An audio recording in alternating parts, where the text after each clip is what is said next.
अध्याय -36 आश्चर्यजनक कथाएं गोवा के दो सज्जन श्रीमती औरंगाबादकर। इस अध्याय में गोवा के दो महानुभावों और श्रीमती औरंगाबादकर की अद्भुत कथाओं का वर्णन है। गोवा के दो महानुभाव। एक समय गोवा से दो महानुभाव श्री साईं बाबा के दर्शनार्थ शिरडी आए। उन्होंने आकर उन्हें नमस्कार किया। यद्यपि वे दोनों एक साथ ही आए थे, फिर भी बाबा ने केवल एक ही व्यक्ति से 15 रुपये दक्षिणा मांगी, जो उन्हें आदर सहित दे दी गई। दूसरा व्यक्ति भी उन्हें सहर्ष 35 रुपये दक्षिणा देने लगा तो उन्होंने उसकी दक्षिणा लेना अस्वीकार कर दिया। लोगों को बड़ा आश्चर्य हुआ। उस समय श्यामा भी वहां उपस्थित थे।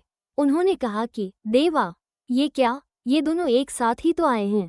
इनमें से एक की दक्षिणा तो आप स्वीकार करते हैं और दूसरा जो अपनी इच्छा से भेद दे रहा है उसे अस्वीकार कर रहे हैं। ये भेद क्यों? तब बाबा ने उत्तर दिया कि श्यामा, तुम नादान हो। मैं किसी से कभी कुछ नहीं लेता। यहाँ तो मस्जिदमाई ही अपना ऋण मांगती है और इसलिए देने वाला अपना ऋण चुकता कर मुक्त हो जाता है। क्या मेरे कोई घर, संपत्ति या बाल बच्चे हैं जिनके लिए मुझे चिंता हो? मुझे तो किसी वस्तु की आवश्यकता नहीं है। मैं तो सदा स्वतंत्र हूँ।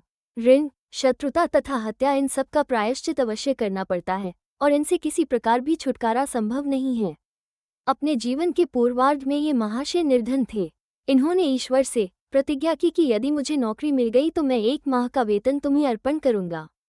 इन्हें 15 रुपये माहवार की एक नौकरी मिल गई। फिर उत्तरोत्तर उन्नति होते हो 30, 60, 100, 200 और अंत में 700 रुपये तक मासिक वेतन हो गया। परंतु समृद्धि पाकर ये अपना वचन भूल गए और उसे पूरा न कर सके। अब अपने शुभ कर्मों के ही प्रभाव से इन्हें यहाँ तक पहुँचने का सौभाग्य प्राप्त हुआ है। अतः मैंने इनसे केवल 15 रुपये ही दक्षिणा मांगी, जो इनके पहले माह की पगार थी। दूसरी कथा। समुद्र के किनारे घूमते घूमते मैं एक भव्य महल के पास पहुंचा और उसके दालान में विश्राम करने लगा। उस महल के ब्राह्मण स्वामी ने मेरा यथोचित स्वागत कर मुझे बढ़िया स्वादिष्ट भोज्य पदार्थ खाने को दिए। भोजन के उपरांत उसने मुझे अलमारी के समीप एक स्वच्छ स्थान शयन के लिए बतला दिया और मैं वहीं सो गया। जब मैं प्रगाढ़ निद्रा में था तो उस व्यक्ति ने पत्थर खिसकाकर दीवार में सेंध डाली और उसके द्वारा भीतर घुसकर उसने मेरी जेब काटी। निद्रा से उठने पर मैंने देखा कि मेरे 30,000 रुपये चुरा लिए गए हैं। मैं बड़ी विपत्ति में पड़ गया और दुखित होकर रोता हुआ बैठ गया। केवल नोट ही नोट चुरा लिए थे, इसलिए मैंने सोचा कि यह कार्य उस ब्राह्मण के अतिरिक्त और किसी का नहीं है। मुझे खाना पीना कुछ भी अच्छा न लगा और मैं एक पखवाड़े तक दालान में ही बैठे बैठे चोरी का दुख मनाता रहा। इस प्रकार 15 दिन व्यतीत होने पर रास्ते से जाने वाले एक फकीर ने मुझे दुख से बिलखते देखकर मेरे रोने का कारण पूछा। तब मैंने सब हाल उससे कह सुनाया। उसने मुझसे कहा कि यदि तुम मेरे आदेशानुसार आचरण करोगे तो तुम्हारा चुराया धन वापस मिल जाएगा। मैं एक फकीर का पता तुम्हें बताए देता हूँ। तुम उसकी शरण में जाओ और उसकी कृपा से तुम्हें तुम्हारा धन पुनः मिल जाएगा। परंतु जब तक तुम्हें अपना धन वापस नहीं मिलता, उस समय तक तुम अपना प्रिय भोजन त्याग दो। मैंने उस फकीर का कहना मान लिया और मेरा चुराया धन मिल गया। तब मैं समुद्र तट पर आया, जहां एक जहाज खड़ा था जो यात्रियों से ठसाठस भर चुका था। भाग्यवश वहां एक उदार प्रकृति वाले चपरासी की सहायता से मुझे एक स्थान मिल गया। इस प्रकार मैं दूसरे किनारे पर पहुंचा और वहां से मैं रेलगाड़ी में बैठकर मस्जिद में आ पहुंचा। कथा समाप्त होते ही बाबा ने श्यामा से इन अतिथियों को अपने साथ ले जाने और भोजन का प्रबंध करने को कहा। तब श्यामा ने उन्हें अपने घर ले गया और उन्हें भोजन कराया। भोजन करते समय श्यामा ने उनसे कहा कि 8 बाबा की कहानी बड़ी ही रहस्यपूर्ण है, क्योंकि न तो वे कभी समुद्र की ओर गए हैं और न उनके पास 30,000 रुपये ही थे। उन्होंने न कहीं भी यात्रा की, न उनकी कोई रकम ही चुराई गई और न वापस आई। फिर श्यामा ने उन लोगों से पूछा कि आप लोगों को कुछ समझ में आया कि इसका अर्थ क्या था? दोनों अतिथियों की घिघियां बंध गई और उनकी आंखों से आंसुओं की धारा बहने लगी। उन्होंने रोते रोते कहा कि बाबा तो सर्वव्यापी, अनंत और परब्रह्म स्वरूप हैं। जो कथा उन्होंने कही है वो बिल्कुल हमारी ही कहानी है और वो मेरे ऊपर बीत चुकी है। यह महान आश्चर्य है कि उन्हें ये सब कैसे ज्ञात हो गया। भोजन के उपरांत हम इसका पूर्ण विवरण आपको सुनाएंगे। भोजन के पश्चात पान खाते हुए उन्होंने अपनी कथा सुनाना प्रारंभ कर दिया। उनमें से एक कहने लगा, घाट में एक पहाड़ी स्थान पर हमारा निवास स्थान है। मैं अपने जीवन निर्वाह के लिए नौकरी ढूंढने गोवा आया था। तब मैंने भगवान दत्तात्रेय को वचन दिया था कि यदि मुझे नौकरी मिल गई तो मैं तुम्हें 1 माह की पगार भेंट चढ़ाऊंगा। उनकी कृपा से मुझे 15 रुपये मासिक की नौकरी मिल गई और जैसा कि बाबा ने कहा उसी प्रकार मेरी उन्नति हुई। मैं अपना वचन बिल्कुल भूल गया था। बाबा ने उसकी स्मृति दिलाई और मुझसे 15 रुपये वसूल कर लिए। अपा लोग इसे दक्षिणा न समझें, ये तो एक पुराने ऋण का भुगतान है। दीर्घकाल से भूली हुई प्रतिज्ञा आज पूर्ण हुई है। शिक्षा। यथार्थ में बाबा ने कभी किसी से पैसा नहीं मांगा और न ही अपने भक्तों को ही मांगने दिया। वे आध्यात्मिक उन्नति में कंचन को बाधक समझते थे और भक्तों को उसके पाश से सदैव बचाते रहते थे। भगत महालसाप्ती इसके उदाहरण स्वरूप हैं। वे बहुत निर्धन थे और बड़ी कठिनाई से ही अपना जीवन बिताते थे। बाबा उन्हें कभी पैसा मांगने नहीं देते थे और न ही वे अपने पास की दक्षिणा में से उन्हें कुछ देते थे। एक बार एक दयालु और सहृदय व्यापारी हंसराज ने बाबा की उपस्थिति में ही एक बड़ी रकम महालसाप्ती को दी, परंतु उन्होंने उसे अस्वीकार किया। अब दूसरा अतिथि अपनी कहानी सुनाने लगा। मेरे पास एक ब्राह्मण रसोइया था जो गत 35 वर्षों से ईमानदारी से मेरे पास काम करता आया था। एक दिन उसका मन पलट गया और उसने मेरे रुपये चोरी कर लिए। मेरी अलमारी दीवार में लगी थी और जिस समय हम लोग गहरी नींद में थे, उसने पीछे से पत्थर हटाकर मेरे 30,000 रुपयों के नोट चुरा लिए। मैं नहीं जानता कि बाबा को ये ठीक धन राशि कैसे ज्ञात हो गई। मैं दिन रात रोता और दुखी रहता था।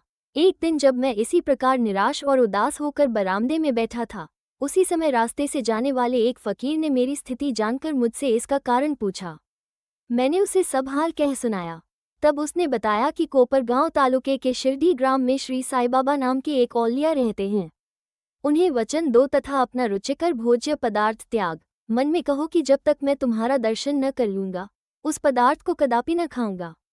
तब मैंने अन्न खाना छोड़ दिया और बाबा को वचन दिया, बाबा, जब तक मुझे तुम्हारे दर्शन नहीं होते तथा मेरी चुराई गई धनराशि नहीं मिलती, तब तक मैं अन्न ग्रहण न करूंगा। इस प्रकार जब 15 दिन बीत गए, तब वो ब्राह्मण स्वयं ही आया और सब धनराशि लौटाकर क्षमायाचनापूर्वक कहने लगा कि मेरी मति ही भ्रष्ट हो गई थी, मुझसे ऐसा अपराध हुआ है, मैं आपके पैर पड़ता हूँ, मुझे क्षमा करें। इस प्रकार सब ठीक ठाक हो गया। जिस फकीर से मेरी भेंट हुई थी तथा जिसने मुझे सहायता पहुंचाई थी, वो फकीर मेरे देखने में कभी नहीं आया। मेरे मन में जो श्री साईं बाबा के दर्शन की, जिनके लिए फकीर ने मुझसे कहा था, बड़ी तीव्र उत्कंठा हुई। मैंने सोचा कि जो फकीर मेरे घर पर आया था, वो साईं बाबा के अतिरिक्त अन्य कोई नहीं हो सकता। जिन्होंने मुझे कृपा कर दर्शन दिए और मेरी इस प्रकार सहायता की, उन्हें 35 रुपये का लालच कैसे हो सकता है। इसके विपरीत वे अहेतुक कृपा करके आध्यात्मिक उन्नति के पथ ले जाते हैं। जब चोरी गई राशि मुझे पुनः प्राप्त हो गई, तब मेरे हर्ष का पारावार न रहा। मेरी बुद्धि भ्रमित हो गई और मैं अपना वचन भूल गया। कुलाबा में एक रात्रि को मैंने साईं बाबा को स्वप्न में देखा। तभी मुझे अपनी शिरडी यात्रा के वचन की स्मृति हो आई। मैं गोवा पहुंचा और वहां से एक स्टीमर द्वारा बम्बई पहुंचकर शिरडी जाना चाहता था, परंतु जब मैं किनारे पर पहुंचा तो देखा कि स्टीमर खचाखच भर चुका है और उसमें बिल्कुल भी जगह नहीं है। कैप्टन ने तो मुझे चढ़ने न दिया, परंतु एक अपरिचित चपरासी के कहने पर मुझे स्टीमर में बैठने की अनुमति मिल गई और मैं इस प्रकार बम्बई पहुंचा। फिर रेलगाड़ी में बैठकर यहाँ पहुंच गया। बाबा के सर्वव्यापी और सर्वज्ञ होने में मुझे कोई शंका नहीं है। देखो तो हम कौन हैं और कहाँ हमारा घर। हमारा भाग्य कितना अच्छा है कि बाबा हमारी चुराई गई राशि वापस दिलाकर हमें यहाँ खींच कर लाए। आप शिरडीवासी हम लोगों की अपेक्षा सहस्त्रगुना श्रेष्ठ और भाग्यशाली हैं, जो बाबा के साथ हंसते खेलते मधुर भाषण करते और कई वर्षों से उनके समीप रहते हो। यह आप लोगों के गत जन्मों के शुभ संस्कारों का ही प्रभाव है, जो कि बाबा को यहाँ खींच लाया है। श्री साईं ही हमारे लिए दत्त हैं। उन्होंने ही हमसे प्रतिज्ञा कराई तथा जहाज में स्थान दिलाया और हमें यहाँ लाकर अपनी सर्वव्यापकता और सर्वज्ञता का अनुभव कराया। श्रीमती औरंगाबादकर। सोलापुर के सखाराम औरंगाबादकर की पत्नी 27 वर्ष की दीर्घ अवधि के पश्चात भी निःसंतान प्राप्ति के निमित्त देवी और देवताओं की बहुत मन्नतें की, परंतु फिर भी उनकी मनोकामना सिद्ध न हुई। तब वे सर्वथा निराश होकर अंतिम प्रयत्न करने के विचार से अपने सौतेले पुत्र श्री विश्वनाथ को साथ ले शिरडी आईं और वहां बाबा की सेवा करते हुए 2 माह रुकी। जब भी वे मस्जिद जाती तो बाबा को भक्तगणों से घिरे हुए पाती। उनकी इच्छा बाबा से एकांत में भेंट कर संतान प्राप्ति के लिए प्रार्थना करने की थी, परंतु कोई योग्य अवसर उनके हाथ न लग सका। अंत में उन्होंने श्यामा से कहा कि जब बाबा एकांत में हों तो मेरे लिए प्रार्थना कर देना। श्यामा ने कहा कि बाबा का तो खुला दरबार है, फिर भी यदि तुम्हारी ऐसी ही इच्छा है तो मैं अवश्य प्रयत्न करूंगा, परंतु यश देना तो ईश्वर के ही हाथ में है। भोजन के समय तुम आंगन में नारियल और अगरबत्ती लेकर बैठना और जब मैं संकेत करूं तो खड़ी हो जाना। एक दिन भोजन के उपरांत जब श्यामा बाबा के गीले हाथ तौलिए से पोंछ रहे थे, तभी बाबा ने उनके गाल पर चिकोटी काट ली। तब श्यामा क्रोधित होकर कहने लगे कि देवा, यह क्या आपके लिए उचित है कि आप इस प्रकार मेरे गाल पर चिकोटी काटे? मुझे ऐसे शरारती देव की बिल्कुल आवश्यकता नहीं जो इस प्रकार का आचरण करे। हम आप पर आश्रित हैं, तब क्या यही हमारी घनिष्ठता का फल है? बाबा ने कहा, अरे तुम तो 72 जन्मों से मेरे साथ हो, मैंने अब तक तुम्हारे साथ ऐसा कभी नहीं किया, फिर अब तुम मेरे स्पर्श को बुरा क्यों मानते हो? श्यामा बोले कि मुझे तो ऐसा देव चाहिए जो हमें सदा प्यार करे और नित्य नया नया मिष्ठान खाने को दे। मैं तुमसे किसी प्रकार की इच्छा नहीं रखता और न मुझे स्वर्ग आदि ही चाहिए। मेरा तो विश्वास सदैव तुम्हारे चरणों में ही जागृत रहे, यही मेरी अभिलाषा है। तब बाबा बोले कि हाँ, सचमुच मैं इसीलिए यहाँ आया हूँ। मैं सदैव तुम्हारा पालन और उदर पोषण करता आया हूँ, इसीलिए मुझे तुमसे अधिक स्नेह है। जब बाबा अपनी गादी पर विराजमान हो गए, तभी श्यामा ने उस स्त्री को संकेत किया। उसने ऊपर आकर बाबा को प्रणाम कर उन्हें नारियल और धूप बत्ती भेंट की। बाबा ने नारियल हिलाकर देखा तो वो पानी से पूर्ण था और बचता था। बाबा ने श्यामा से कहा कि ये बाई प्रार्थना करती है कि ठीक इसी प्रकार इनके पेट में भी बच्चा गुड़गुड़ करे, इसलिए आशीर्वाद सहित यह नारियल इन्हें लौटा दो। तब फिर बाबा बोले कि क्या नारियल से भी संतान की उत्पत्ति होती है? लोग कैसे मूर्ख हैं जो इस प्रकार की बातें गढ़ते हैं।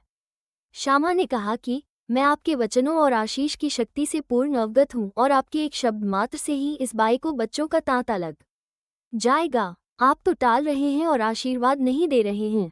इस प्रकार कुछ देर तक वार्तालाप चलता रहा। बाबा बार बार नारियल फोड़ने को कहते थे, परंतु श्यामा बार बार यही हठ पकड़े हुए थे कि बाबा इसे उस बाई को दे दे। अंत में बाबा ने कह दिया कि इसको पुत्र की प्राप्ति होगी। तब श्यामा ने पूछा कि कब तक? बाबा ने उत्तर दिया कि 12 मास में। अब नारियल फोड़कर उसके 2 टुकड़े किए गए, एक भाग तो उन दोनों ने खाया और दूसरा भाग उस स्त्री को दिया। तब श्यामा ने उस बाई से कहा कि प्रिय बहन, तुम मेरे वचनों की साक्षी हो। यदि 12 मास के भीतर तुमको संतान न हुई तो मैं इस देव के सिर पर ही नारियल फोड़कर इसे मस्जिद से निकाल दूंगा, और यदि मैं इसमें असफल रहा तो मैं अपने को माधव नहीं कहूंगा। जो कुछ भी मैं कह रहा हूँ इसकी सार्थकता तुम्हें शीघ्र ही विदित हो जाएगी। 1 वर्ष में ही उसे पुत्र रत्न की प्राप्ति हुई, और जब बालक 5 मास का हुआ उसे लेकर वो अपने पतिस्थित बाबा के श्रीचरणों में उपस्थित हुई। पति पत्नी दोनों ने उन्हें प्रणाम किया और कृतज्ञ पिता ने 500 रुपये भेंट किए, जो बाबा के घोड़े श्यामकर्ण के लिए छत बनाने के काम आए। श्री सद्गुरु साईनाथार्पणमस्तु। शुभं भवतु।